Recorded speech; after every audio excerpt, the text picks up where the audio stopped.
समय को एक सीधी रेखा नहीं, बल्कि एक विशाल पहिया समझो जो हमेशा घूमता रहता है। यही है हिंदू पुराणों में युगों की अवधारणा। इस पहिए का हर चक्कर एक युग लाता है। हर युग का अपना अलग स्वाद होता है, अपने मूल्य और चुनौतियां। 4 युग होते हैं, सतयुग, त्रेता युग, द्वापर युग और कलयुग। ये एक चक्र में चलते हैं, सबसे ऊपर सतयुग के साथ। युग सिर्फ समय के बारे में नहीं है, ये धर्म के घटने बढ़ने को दर्शाते हैं जो हमारे अस्तित्व को नियंत्रित करता है। धर्म को अक्सर एक बैल के रूप में दिखाया जाता है। सतयुग में ये मजबूत और ऊंचा खड़ा होता है। धीरे धीरे हर युग के साथ इसके पैर कम होते जाते हैं, जो धर्म के पतन को दर्शाता है। समय का ये चक्रीय दृष्टिकोण हमें याद दिलाता है कि इतिहास खुद को दोहराता है। ये हमें अच्छाई और बुराई, प्रकाश और अंधकार के उतार चढ़ाव के बारे में सिखाता है। जैसे रात के बाद दिन आता है, वैसे ही हर युग अगले युग के बाद आता है, सृजन और विनाश के एक अंतहीन नृत्य में। सतयुग, पहला युग, अक्सर स्वर्ण युग कहलाता है। ये पवित्रता, शांति और समृद्धि का युग है। सत्य का अर्थ है सच्चाई, और इस युग में धर्म और सदाचार का राज है। एक ऐसे समय की कल्पना करो जब सब सच बोलते थे, ईमानदारी से काम करते थे और सद्भाव में रहते थे। सतयुग में लोग स्वाभाविक रूप से आध्यात्मिकता की ओर झुके हुए थे। वे लंबा, स्वस्थ जीवन जीते थे, बीमारी और दुख से मुक्त। धरती भरपूर फल देती थी और किसी भी चीज की कमी नहीं थी। राजा न्याय से शासन करते थे, सभी अपने धर्म का पालन करते थे, जिससे एक पूरी तरह से संतुलित समाज बनता था। ये वो युग था जब मनुष्य ईश्वर के सबसे करीब थे। उनके पास उन्नत आध्यात्मिक ज्ञान था और वे देवताओं से सीधे बात कर सकते थे। ऋषि मुनि धरती पर चलते थे, अपनी बुद्धि बांटते थे और मानवता का मार्गदर्शन करते थे। फिर भी इस स्वर्ण युग का भी अंत होना था। जैसे जैसे समय का पहिया घूमता गया, पतन के पहले संकेत दिखाई देने लगे और दुनिया त्रेता युग में परिवर्तित हो गई। हर युग के साथ जीवन की गुणवत्ता, धर्म का पालन धीरे धीरे कम होता जाता है। सतयुग, जो लगभग 1,728,000 वर्षों तक चला, धर्म के 4 पैरों पर खड़ा था। इस युग में सत्य, करुणा, तपस्या और दान का बोलबाला था। त्रेता युग, जो लगभग 1,296,000 वर्षों तक चला, धर्म के 3 पैरों पर खड़ा था।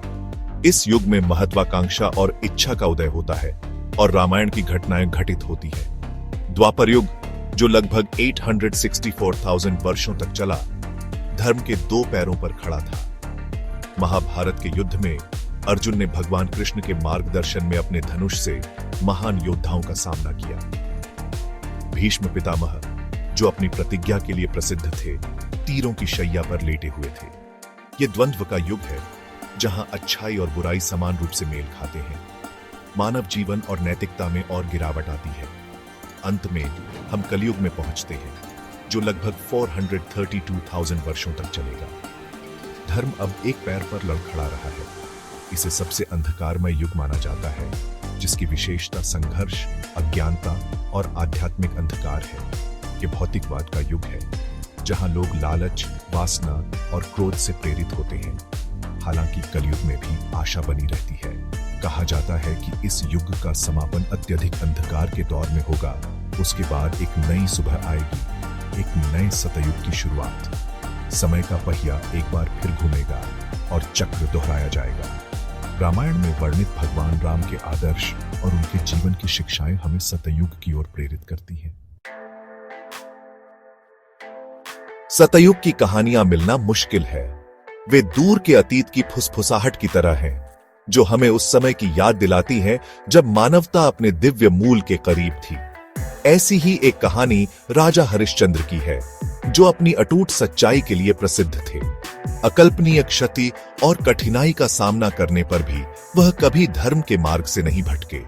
एक और कहानी 7 महान ऋषियों, सप्तऋषियों की है, जिनके बारे में कहा जाता है कि वे युगों के चक्र से परे हैं। वे प्रत्येक युग में प्रकट होते हैं, दिव्य ज्ञान को संरक्षित और प्रसारित करते हैं। यह सुनिश्चित करते हैं कि ज्ञान का प्रकाश कभी पूरी तरह से फीका न पड़े। ये कहानियां हालांकि कम और दूर दूर तक हमें सतयुग के मूल्यों और जीवन के तरीके की झलक देती है। वे अच्छाई के लिए हमारी अंतर्निहित क्षमता की याद दिलाते हैं और हमें अधिक धार्मिक जीवन जीने के लिए प्रेरित करते हैं। सतयुग की अवधारणा हमें सिखाती है कि स्वर्ण युग कोई दूर का स्वप्न लोक नहीं है।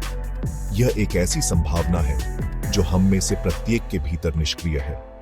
सत्य, धार्मिकता और करुणा का विकास करके हम मानवता के सामूहिक उत्थान में योगदान दे सकते हैं और शायद एक दिन शांति और सद्भाव के एक नए युग की शुरुआत कर सकते हैं। अगर आपको यह सामग्री पसंद आई हो तो कृपया मेरे चैनल कालचक्रा _the_wheels_of_time को सब्सक्राइब करें।